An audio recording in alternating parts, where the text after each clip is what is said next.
Does it feel like character is completely adrift in our country? I mean, how often do you see attributes of generosity, integrity, loyalty, kindness, and self-control on display? A prominent Christian leader once wrote, "Character is what we do when no one's looking." It was a fine quote.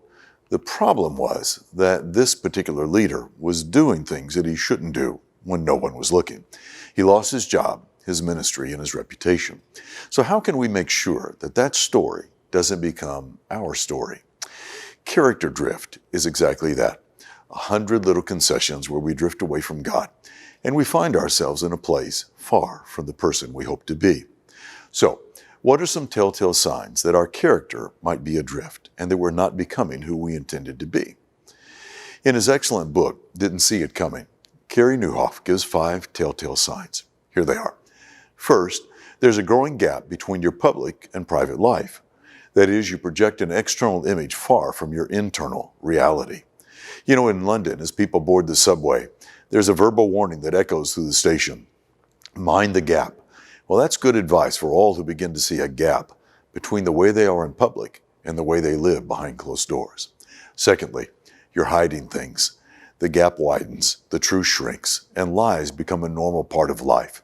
You become more fearful that you'll be found out, and the stress of having to keep up appearances grows exponentially. Terrible sign. Third, you fail to follow through on what you've said. That is, you overpromise and underdeliver. You promise to go to your child's soccer game, but you forget. You promise your wife a date night, but it never happens. At first, these are exceptions, but they soon become the norm. Fourth, you justify your bad actions and decisions. You continue to lie to others and to yourself. You rationalize yourself to others. You rationalize your behavior. You play the role of victim to excuse your behavior. And fifth, your life has become all about you. You become self-absorbed and live in self-denial. You're not wrong. Everyone else is.